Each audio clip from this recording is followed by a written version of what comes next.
Welcome to the Freak Show, fellow freaks.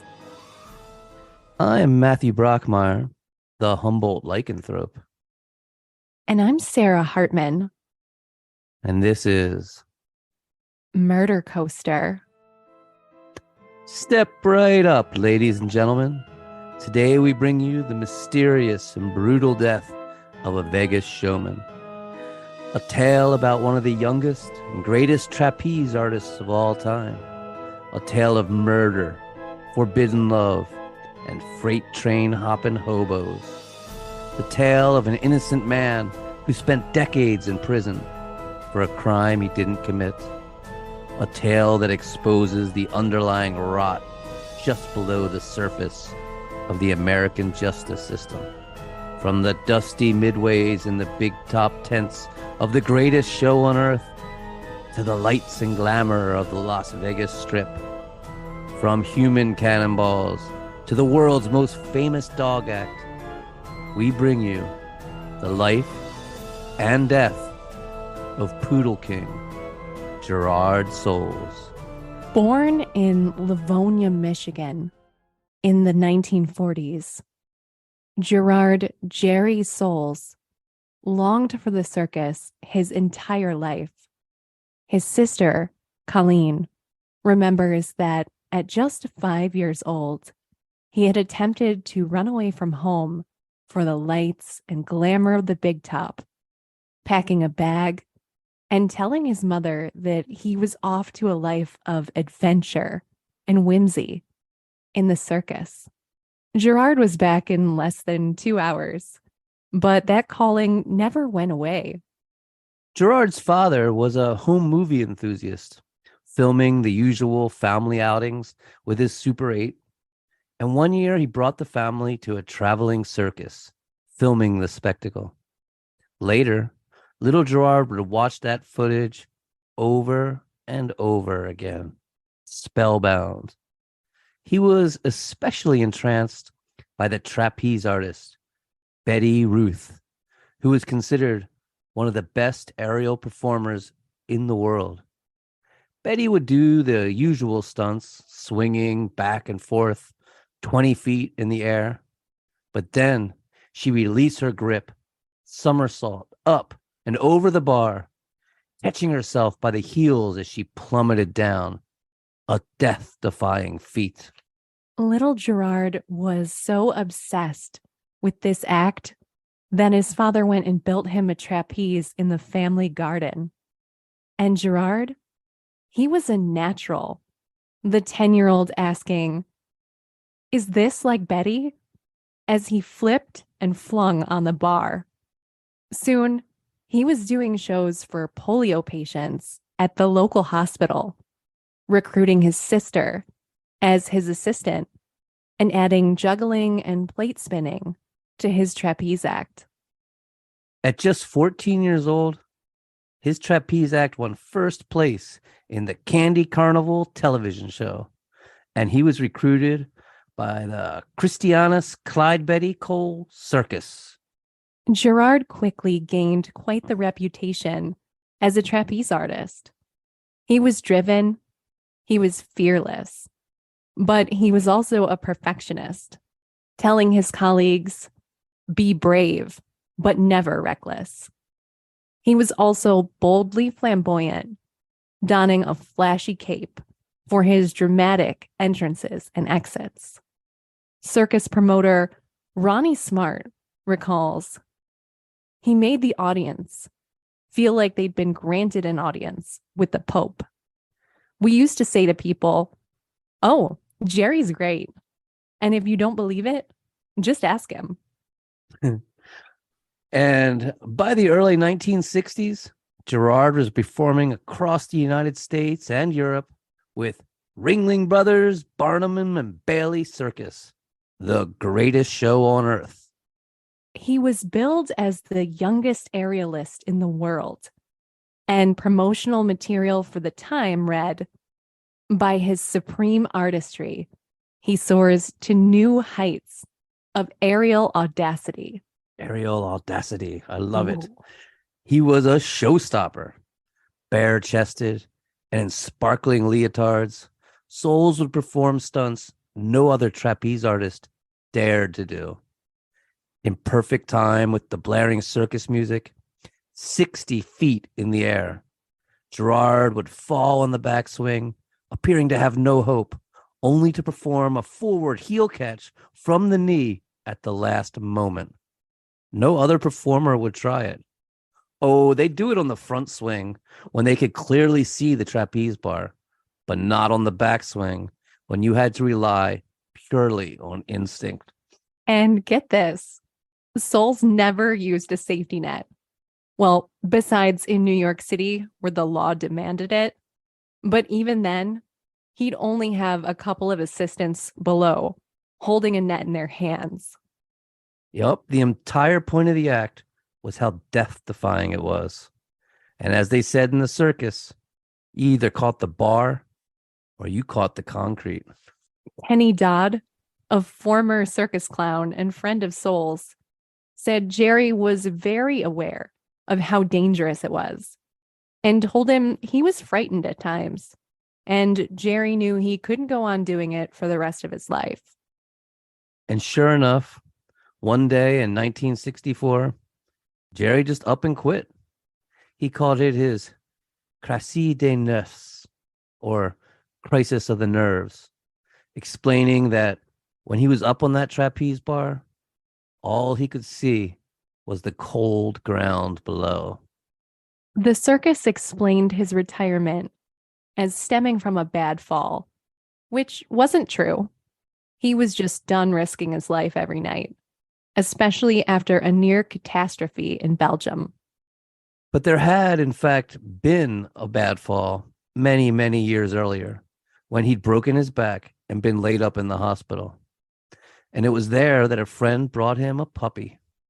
He told Aw. that friend, everyone loves a puppy. Yeah.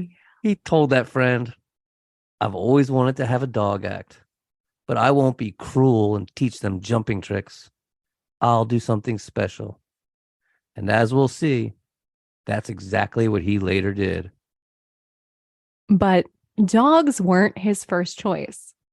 His first choice was puppets, but that didn't work out. Yes, from the greatest trapeze artist in the world, performing 60 feet in the air without a net, to puppets. Puppets. No, didn't work. Then he tried his hand at the old plate spinning tricks from his youth. But this was a real low-paying, bottom-of-the-rung sideshow gig, and he soon gave it up. I think I'd rather see puppets than plate spinning. Yeah, same. Same? Puppets. Yeah, puppets are more, I don't know, comedic. We're dramatic people, though. Yeah, that's true. His next idea was being shot out of a cannon in the human cannonball act. And Gerard had sold his trapeze bar and capes to a young man named Elvin Bale, who did a human cannonball act, which sparked his interest. But one night in Hong Kong, Elvin overshot the landing pad by 10 feet and came crashing down on the concrete, shattering his vertebrae and forcing him to walk with leg braces. Yowza. Yeah, ouch. This mishap convinced Gerard not to pursue being a human cannonball. Makes sense. Yeah, that's logical. And so instead, he started his world famous dog act. Yay, the dog act. Puppy song. Dogs have been part of the American circus from the beginning. In the 1850s, Victorian circuses, dogs were pitted against humans in leaping contests to see who could become champion vaulter of the world. Dogs were also common companions to clowns, being easy to train and not nearly as dangerous as a lion or a tiger. In the 1930s, a dog named Stout's pal Pierre was world famous for walking the tightrope at Barnum and Bailey Circus. On a side note, I caught a fabulous dog act once when Bob Moore's American Mongrels opened up for none other than the Beastie Boys in San Francisco. And let me tell you, It was hilarious and like crazy chaotic. So much fun.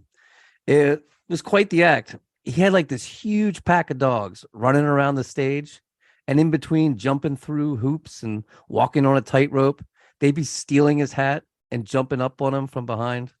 Fun stuff. Man, I wish I could have seen that. That sounds awesome. And that act actually has a lot of history to it as well. Moore's Mongrels was a circus and vaudeville act started in 1930s, and it was started by four brothers. When World War II broke out, the one brother, Sonny Moore, was assigned to the Army Canine Corps and ended up in jungle warfare in the Philippines with a dog named Captain. They bonded hard during this time. After the war, Captain was returned to his owner, who had volunteered his services.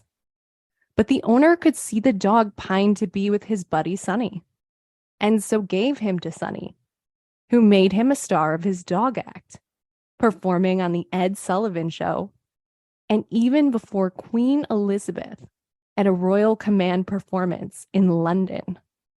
Captain died in 1956, but the dog show went on under Sonny's brother Dwight, where they worked at Disneyland, Walt calling them his favorite dog act, and performed at Bing Crosby's Hollywood Palace Show. Yep.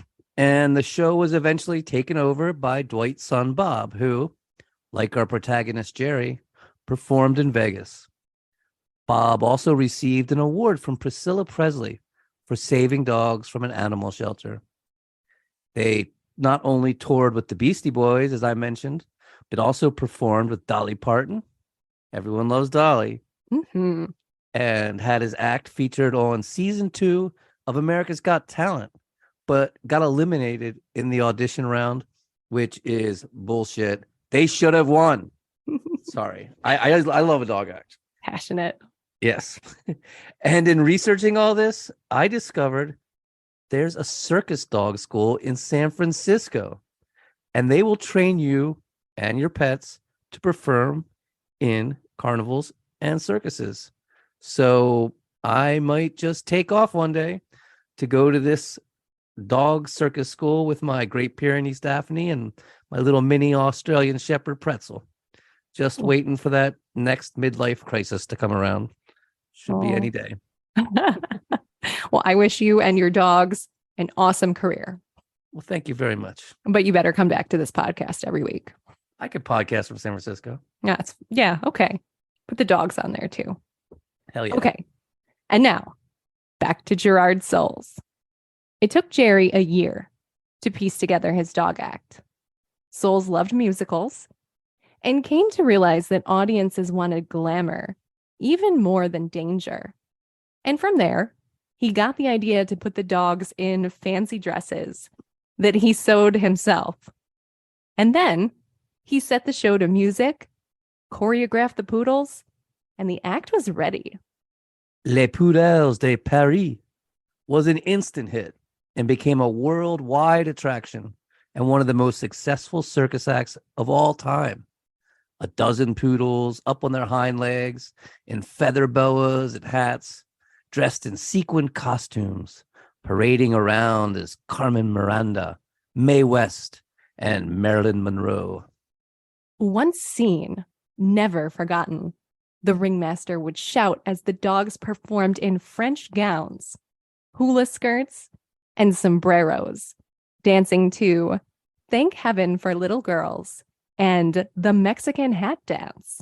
In one part of the act, a poodle dressed as a nervous groom stood at an altar, while another, the bride, waltzed up the aisle to join him to the accompaniment of the wedding march, all leading to the grand finale, where all 12 dogs high-kicked their way around the ring to the can-can.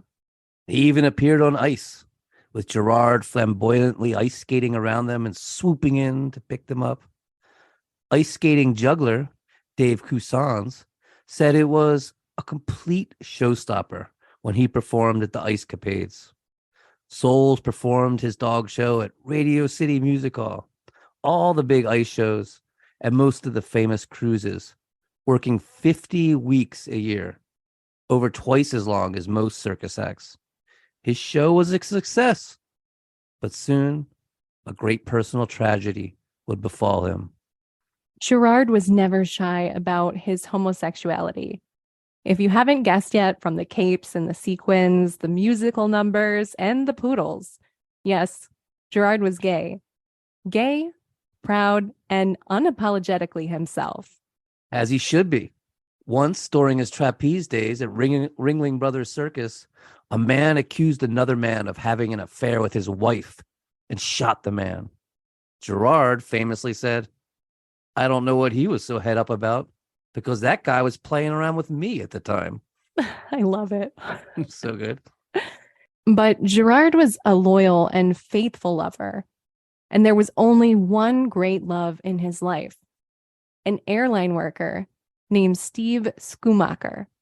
During the 70s and into the late 80s, the two were inseparable.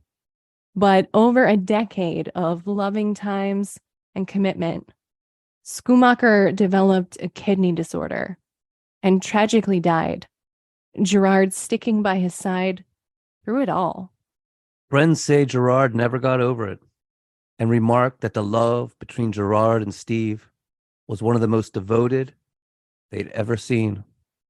In a terrible act of bigotry, Steve's family had disowned him for his homosexuality.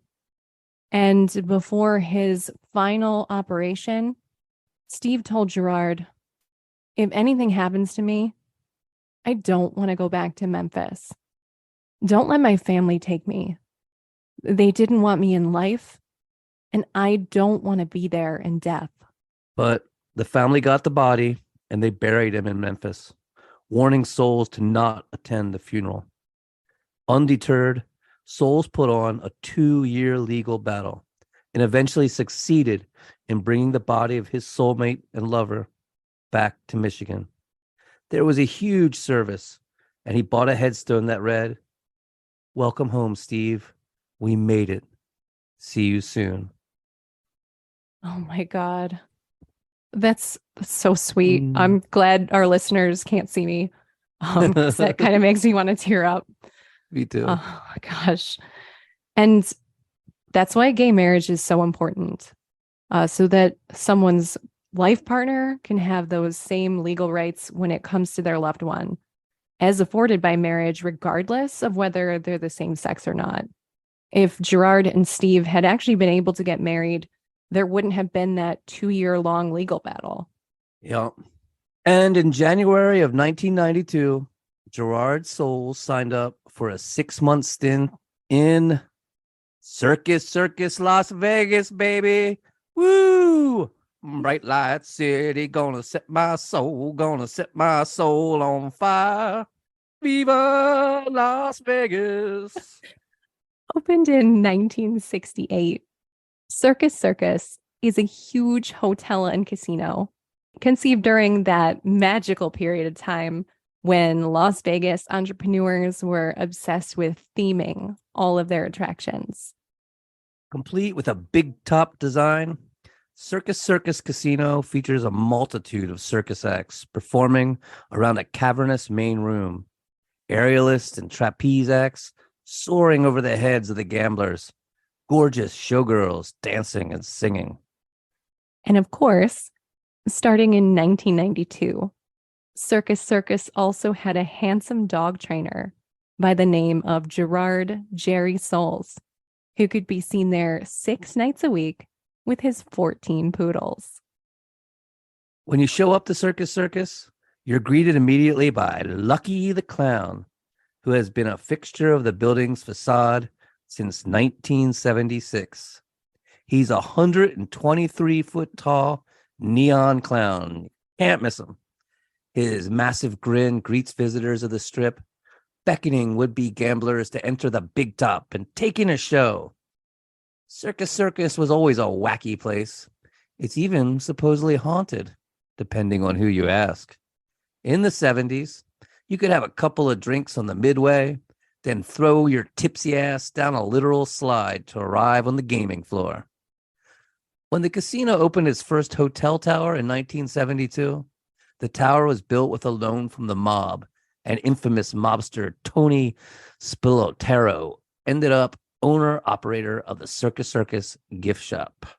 Don't forget about the appearance of Circus Circus in Hunter S. Thompson's beloved book, Fear and Loathing in Las Vegas, wherein he writes, quote, "Nobody can handle the possibility that any freak with $1.98 can walk into the Circus Circus and suddenly appear in the sky over downtown Las Vegas, 12 times the size of God, howling anything that comes into his head.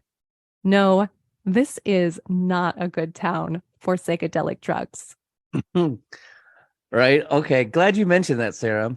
Silly as it may seem, that book actually changed my life.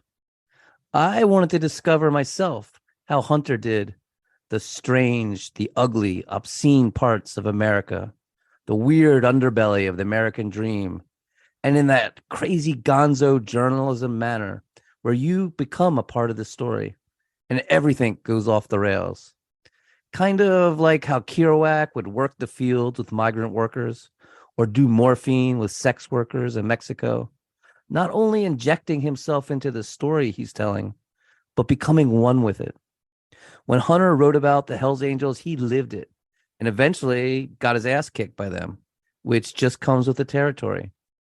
And when he covered Ken Kesey in the acid tests, he drank the Kool-Aid. You know, the first tattoo I ever got was the Gonzo dagger with the 6-fingered fist grabbing the peyote button. And the only regret I've ever had about that tattoo is I didn't get it bigger. As Hunter used to say, freak power. If you're going to regret a tattoo, that's a really good reason why. Wish it was bigger. Hell yeah. Yeah. But Circus Circus doesn't actually appear in the movie adaptation of Fear and Loathing in Las Vegas. No part of it was actually shot there. I did go and check. And I myself have never been to Las Vegas, not yet. So I've had to rely on movie cameos to experience the vibe. But you've been there, right? Oh yeah. But not in a long while. I was there back before they cleaned it all up and made it kid friendly. I hear it's a different place now. In the 90s, I used to go there and see the Grateful Dead. And we'd always pile into Circus Circus. Man, we'd take that place over. Mostly because it was really cheap, but also because it was kind of sleazy and they didn't really care that there was all these dirty, dreadlocked hippies high on acid wandering around. Some of the ritzier casinos, they could be uptight. But I have to disagree with Hunter a little bit about Las Vegas not being a good town for psychedelic drugs.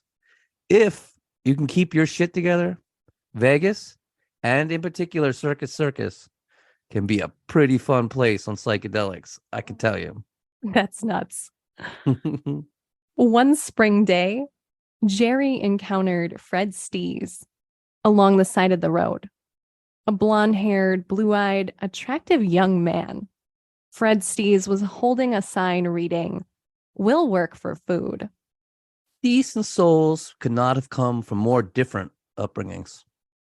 In contrast to Soul's warm and loving childhood, Stees had been abandoned by his mother at the age of 10.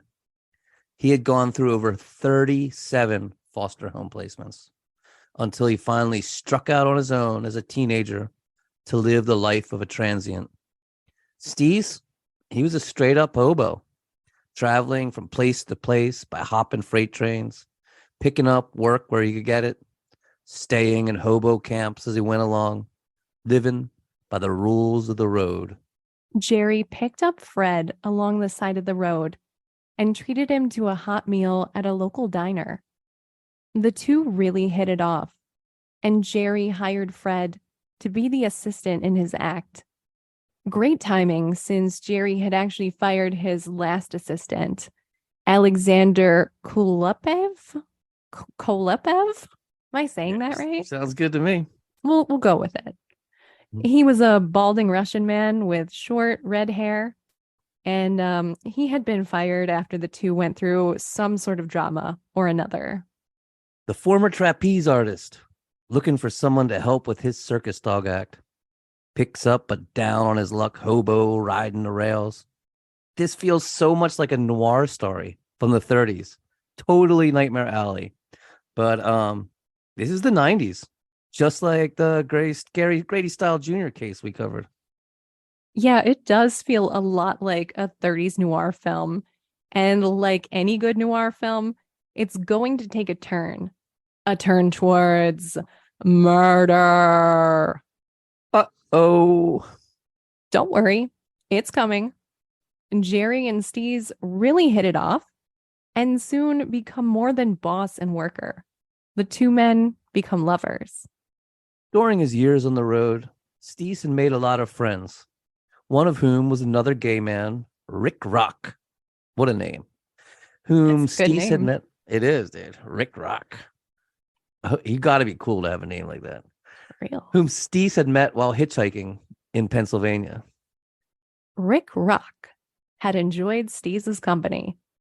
He bought him a bus ticket and told Fred to call and collect whenever he wanted. And Fred did. He kept up his correspondence with Rick Rock long term. Remember this, it'll be important later.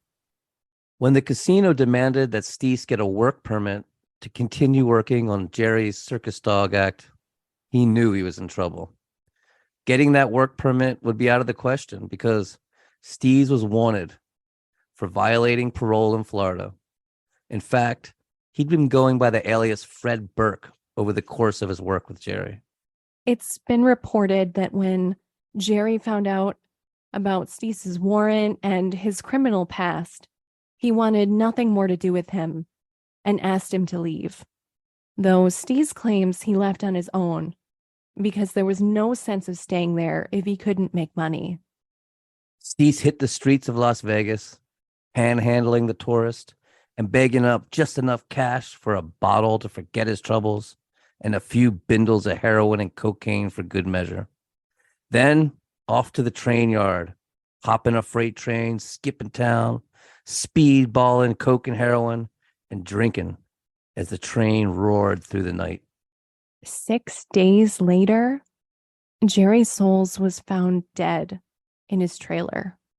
Jerry's boss had come to investigate after hearing the dogs start to lose their minds, barking in a way he'd never heard them bark before. When he looked in the trailer, he was shocked to see a mattress soaked in blood with a trail of gore leading to the bathroom. And it was there where Gerard Soules, legendary trapeze artist, circus royalty, lay cold and lifeless. He was naked. His throat had been cut. He'd been stabbed over 35 times, the coroner losing count after he hit 35. Fred Steez immediately came up as a suspect, and Las Vegas police detectives tracked his whereabouts and were able to reach him by phone, requesting he return to Las Vegas for questioning. And he agreed. Steez willingly talked to the police and set out to Vegas for the interview. We can note that while Fred Steez was definitely a criminal and that he had run from the law for prior crimes, well, hell, he was running from parole when he showed up to work for Jerry, Fred was still willing to come back and speak to detectives in Nevada once he heard about Jerry's murder, saying, I have never been to know a friend that had gotten killed. So Steez came back to Vegas, but not before drunkenly boarding a train going in the opposite direction, rerouting him to Wisconsin. Oh, shit. So from Wisconsin, Steele realized his error and decided to correct it by, how else? Stealing a semi-truck and driving it 30 hours without sleeping and with much chemical assistance all the way back to Nevada. Classic Fred. Oh, that's Steez. What a character. that's impressive in like a train wreck kind of way. I could like see it in his mind, just this big old semi-truck. Right? Once in Nevada, Fred was pulled over and arrested. All roads lead to Rome, I guess. And soon Las Vegas police brought Fred Steese to a tiny interrogation room to complete a questionnaire about the murder. But Fred could barely spell. He even misspelled his own name on the paperwork. Fred had an IQ at the bottom of the normal range, test showing it to between 70 and 80. He had a GED, but it was one he had earned in prison after being arrested for bank robbery. Classic Fred. Classic. During the 5 hours of his interrogation, Steese gave very inconsistent testimonies, sometimes changing his whole story completely. He tried to explain that he was in Idaho at the time. Quote, "I think I was in New Plymouth, Idaho." He vehemently denied killing Soules, stating that the two were friends, brain-addled from drug use, lack of sleep, and relentless accusations from the cops, who he recalls kept yelling at him to stop lying. Fred Steese finally broke down at 10 p.m.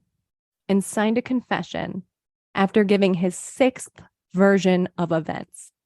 The idea of false confessions are extremely well documented now, with countless cases of accused peoples breaking down under stress and exhaustion and confessing to something that they have not done, as well as mentally challenged peoples being bullied and confused into signing confessions that they didn't understand by overeager detectives.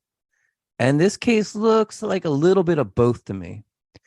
But it was in the early 90s, a time when the idea of confessing to a crime that a person didn't commit just was not understood.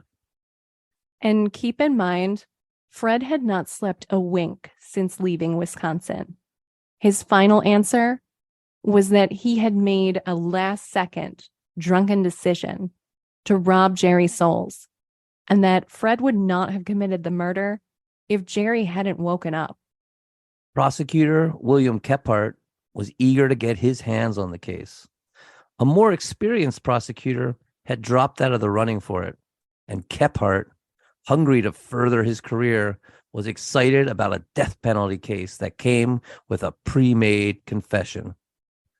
William Kephart, known as Wild Bill around the DA's office, had a reputation for being more enthusiastic and ambitious than actually qualified. But the case would not be an easy win. Kephart was joined by Douglas Herndon, and they were the two prosecutors for this case, while James Urbeck, lawyer and former assistant U.S. attorney, and Nancy Masters had both been appointed to defend Fred Steese. I was just saying, how do you get a former U.S. assistant, a former assistant U.S. attorney as your public defender? That's, and well, the case wouldn't have gone as it did if he didn't have some badass lawyers, Right? I don't understand the process through which any of these professionals are appointed, but I was wondering the same. Anyway, 2 years later, in January 1995, when Steese's case finally went to trial, his defense team was prepared. They had compiled a detailed alibi and brought to the courtroom 14 witnesses and 10 items of documentary evidence with intent to prove that their client was nowhere near Gerry Soules at the time of the slaying. They continued to insist that Fred was in Idaho, an assertion that Fred himself had made very early on in the interrogation. But not one to be discouraged, prosecutor William Kephart traveled to Idaho with an investigator in an attempt to disprove Steese's alibi. Together, they came up with a new theory after speaking to witnesses there. One witness stated that Fred Steese sometimes went by the name Robert. Yet another witness told Kephart that Fred had a brother named Robert. And indeed, Kephart did find documentation from an Idaho Salvation Army that listed a Fred Burke. Remember, Fred Steese is alias. And a Robert as well, having received $10 worth of assistance there on June 8th of the year of the murder. These aliases are such a double-edged sword in this case. Yeah. For Fred. Well, we'll see that he used the one just to get an extra $10 because they encouraged him to. Right. Yeah, we'll get back to that. And after some further research, Keppert was able to confirm that Stees did, in fact, have a look-alike brother named Robert who lived in Texas. And so, Keppert came up with a new theory to undermine Fred Stees' alibi. Keppert theorized that Stees was never in Idaho. Fred had remained in Las Vegas, Keppert thought, and there he had committed the murder. Robert, Stees' brother, had been the one in Idaho, and the witnesses who met Fred Stees in Idaho on the day of the murder had actually met Robert. William Keppert surmised that after committing the murder, Fred Burke, or Fred Stees, had gone immediately to Idaho to meet with his brother, where the two had signed the Salvation Army forms together. And since no one had ever met Robert Stees could be anyone that the prosecutors imagined him to be. That's a hell of a story right there. Confusing as it was, Keppert was satisfied that he'd poked a hole in Fred's alibi. Even still, there were serious conflicts with the prosecution's timeline. And there was no evidence to prove that Robert Stees, Fred's brother with a residence in Texas, had ever been to Idaho, except for his name on that Salvation Army form. Plus, Fred Stees' confession, made under duress, was that he had drunkenly robbed Gerry Soules on impulse. If Fred Stees actually set up this huge, elaborate, crazy alibi plan with a look-alike brother, he would have had to have planned it at least days in advance. Yeah, and it is complicated. Like, it made my brain hurt trying to, put it together when I first heard about it. Yeah. But the prosecution was determined to obtain a guilty verdict. And they repeatedly told the jury that Fred's alibi was bullshit. Gerard Soules' neighbor, Michael Moore, subsequently identified Stees in court as having been at Soules' trailer the night of the murder, even though 2 years ago, at the time the murder was discovered, this Michael Moore had told the police that he'd seen a balding man with short red hair leaving the scene. And that description fits Gerry Soules' previous assistant, Kalupev, whatever his name is, the I Russian like your guy. pronunciation of it better than Like mine. I'm trying to do a Russian accent. I don't know. I'm a little tired. I can't pull it off. But I mean, that's the description of this Russian guy who is assistant that got fired. And whatever happened to that guy? Well, that assistant guy, it turns out he'd been convicted of jewelry theft a few months after the slaying of Gerry Soules. He'd been deported back to Russia, and he was never investigated any further. It's interesting to note here, too, that WXYZ Detroit, an affiliate of the ABC network, published an article in 2017 following an interview with Gerry Soules' sister, Kathleen. The article states, and I quote, "Kathleen says the man who actually committed the crime worked with Gerard, but is now outside the U.S." End quote. Yeah, maybe there's something there, huh? That's what I would have thought too. But as mentioned, his assistant was never investigated any further. So at this point, we got no choice but to go on with the show. On with the show, as they say. The prosecution did its best to paint Fred Stees as a calculating, cold killer, and they really did sell it. The defense maintained that Stees was not in Nevada at the time of the slaying, and as such, he could not have done it. the defense argued that Fred crumpled and falsely pled guilty after interrogation had worn him down. At the time, he was withdrawing from drugs, he hadn't slept for days, and he was of relatively low intelligence. And it was obvious to the defense that the documentary evidence substantiated Fred's alibi. He very clearly left proof that he had traveled under the name of Fred Burke from May 31st to June 8th.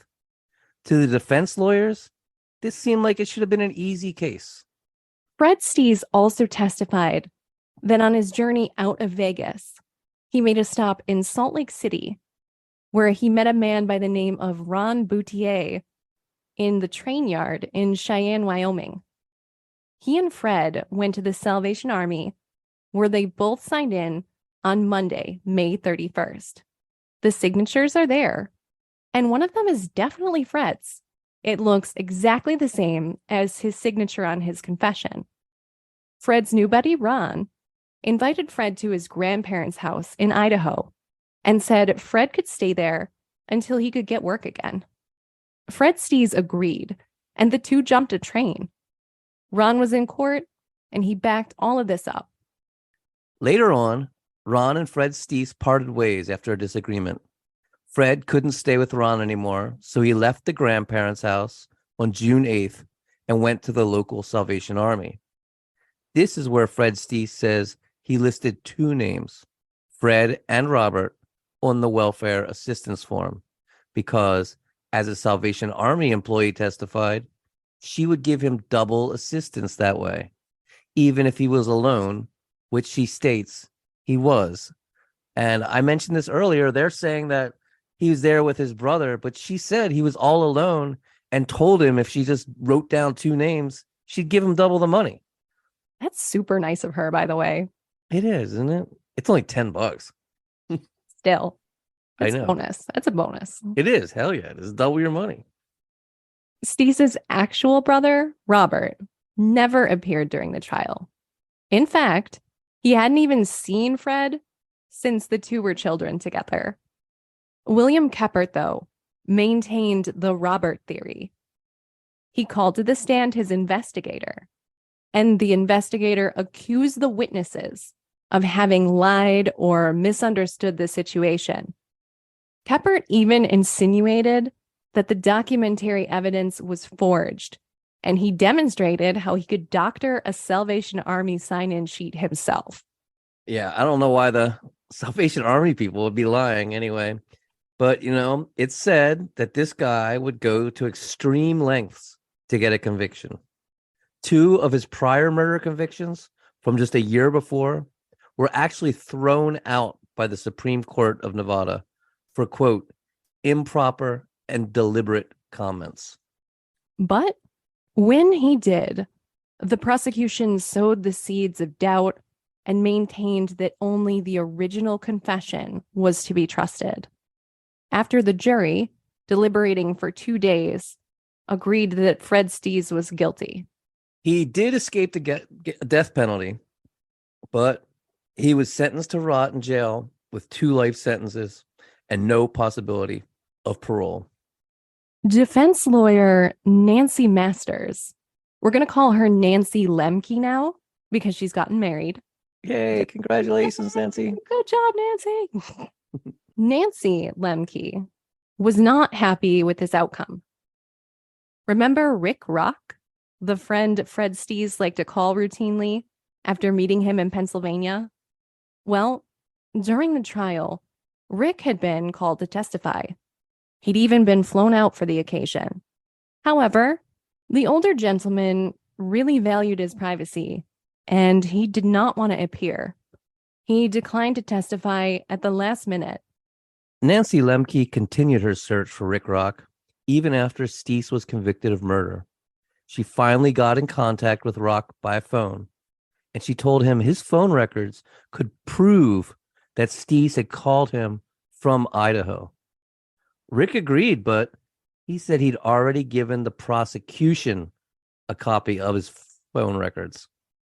Lemke was floored. So am I. Yeah. They had the phone records, the prosecution, they knew. Had the prosecution purposely hidden salient evidence in a death penalty murder case? That would be a big deal, a very big deal. U.S. Supreme Court case Brady versus Maryland established the precedent that prosecutors must turn over any evidence favorable to the defense. Withholding any key evidence violates the defendant's right to a fair trial. Nancy Lemke filed a motion requesting the judge to grant a new trial and asking the judge to sanction the prosecution to prevent future misconduct. By this time, said prosecution, Herndon William Kephart and Douglas Herndon, they'd been promoted a few times. They were part of the DA's elite team, a new special victims unit, and the major violators unit. This was 1998, by the way, and the Supreme Court denied Fred Steeves' appeal. Furthermore, the court maintained that no Brady violation had occurred. After all, the defense could have found the phone records on its own. Could have. Did William Kephart or Douglas Herndon ever face any consequences for this? Not really. Though in 2001, the Nevada Supreme Court justices rebuked Kephart in a misconduct ruling. But aside from him being briefly benched from trials, nothing else really happened to him. Another of his cases was overturned in 2008, also as a result of his misconduct. And in 2010, he campaigned to become a justice of the peace.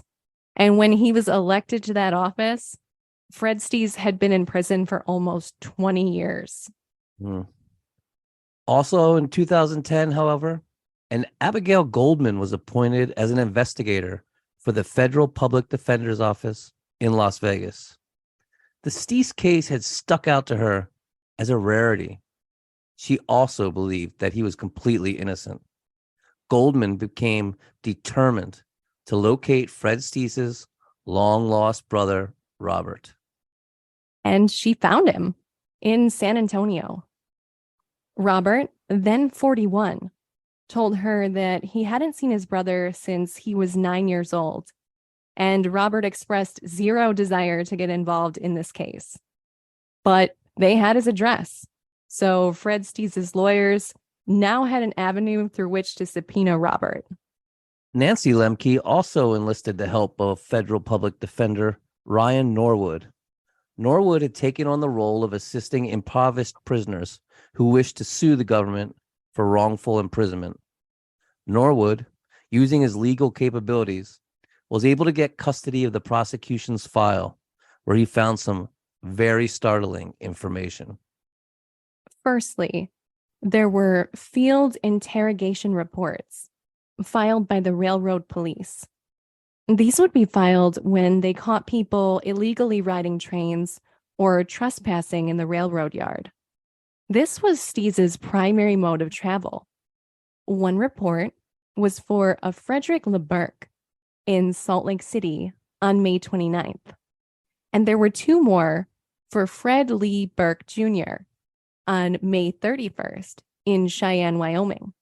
This was solid proof that Fred Steeves was out of state 5 days before the murder. Secondly, there was a copy of a National Crime Information Center report on Robert Steeves, Fred's brother.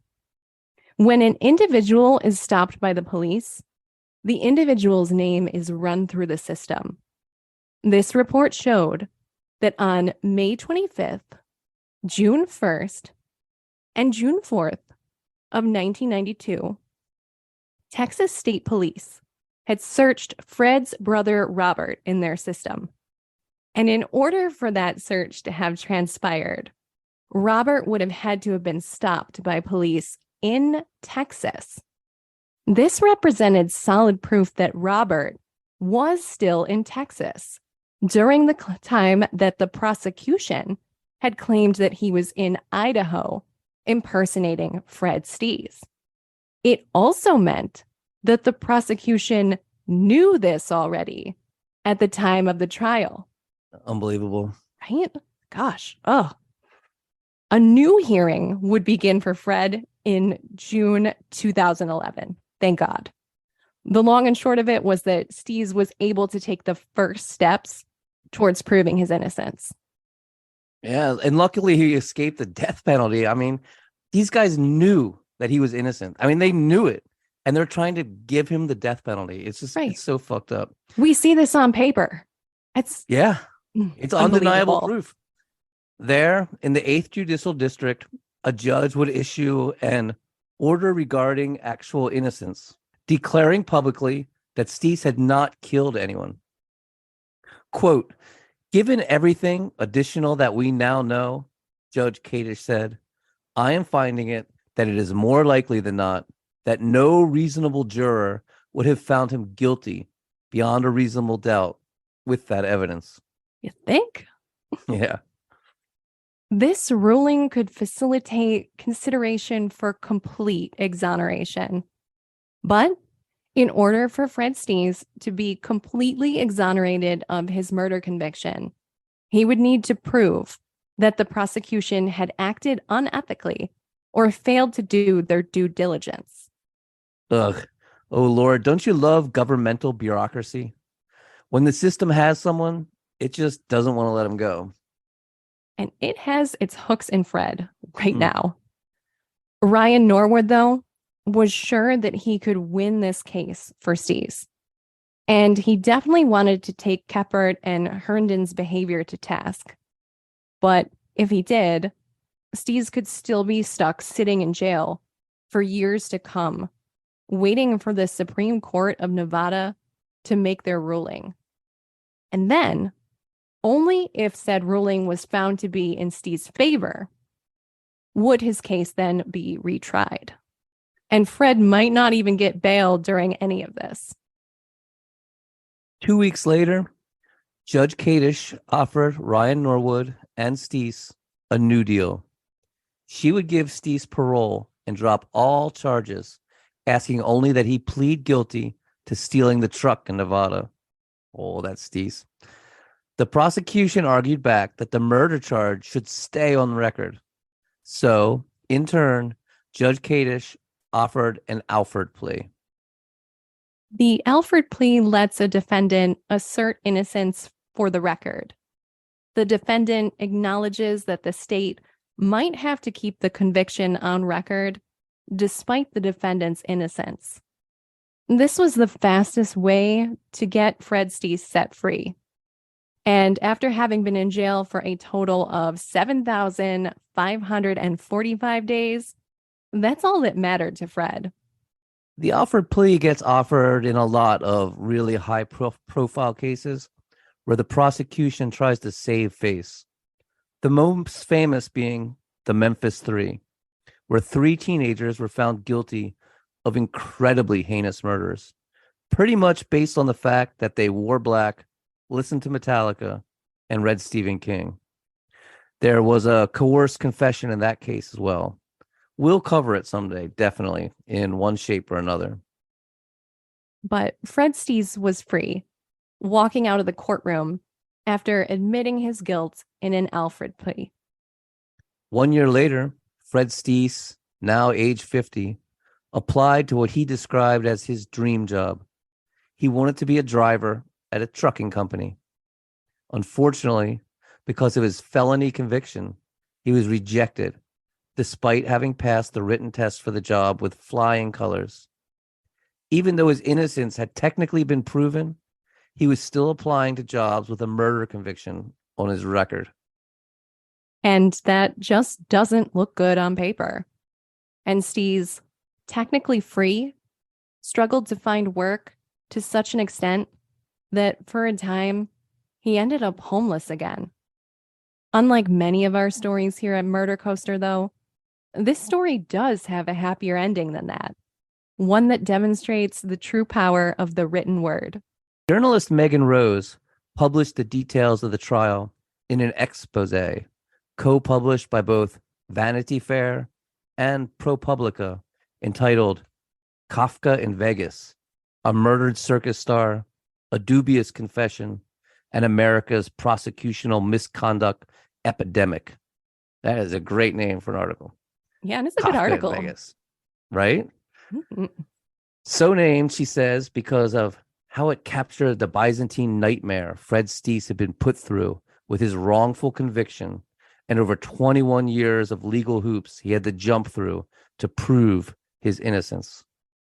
Formerly assigned to cover issues related to the military, Megan Rose reports that she heard bits and pieces of Fred's story from a colleague, and she became fascinated by the story.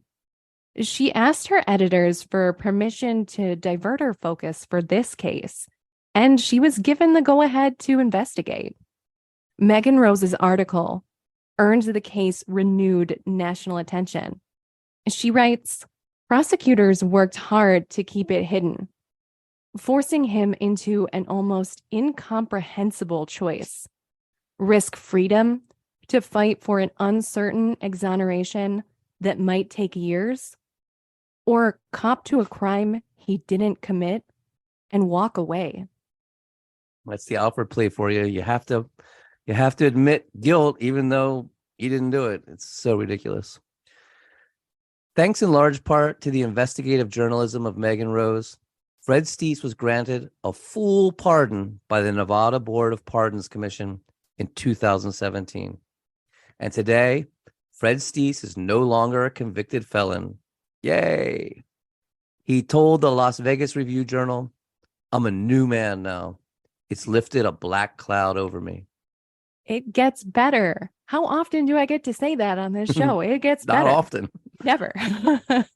In March of 2021, the Las Vegas judicial system approved a $1.4 million settlement to compensate Fred Steese for his 21 years spent wrongfully behind bars. Attorney Lisa Rasmussen helped him fight for this. She also supported him in the interim by lending him money for groceries or a phone bill here and there, and letting him shave in her office before job interviews. Oh. By the time the settlement was granted, Steese was celebrating 3 years sober and had worked as both a successful handyman and a truck driver. When asked how he planned to spend the money, Fred reflected that he is so excited to ride his new dirt bike in the desert, spending time watching football, hunting, fishing, and buying a home with a garage and a new truck. "I want to stay busy," he says. "I'll probably just do stuff I like to do, now that I don't have to worry about my rent or how I'm going to eat." He certainly deserves to kick back now.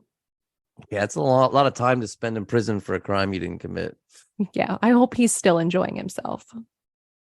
When asked to comment, Attorney General Aaron Ford said, "While no amount of money can ever replace our freedom, Mr. Steese will be compensated for the years he lost." Steese has also said he plans to help programs such as the Innocence Project and Hope for Prisoners. And were you worrying about the poor poodles, dear Yes. listeners and fellow freaks? Yes, us too. So we checked. Fret not. When news of the death reached Soules agent Ava Williams, he said, "We've lost Jerry. We certainly can't lose the dogs too." And he found them a home at the Circus Corona in the Midwest. But Jerry's friend, Kenny Dodd, reports that Mae West won't wiggle like she used to, and Miranda's fruit keeps slipping from her head. "They miss poor Gerard terribly," he says. "We all do." And that's gonna do it for Murder Coaster this week, fellow freaks. We hope you enjoyed our tale of the Hobo and the Poodle King. Thanks so much for listening. And hey, we want to hear from you. Got a case you think we should cover? Did we get something wrong? Or do you just want to say hi? Drop us a line at murdercoasterpodcast@gmail.com. That's murdercoasterpodcast@gmail.com. Thanks for listening. Catch you next week.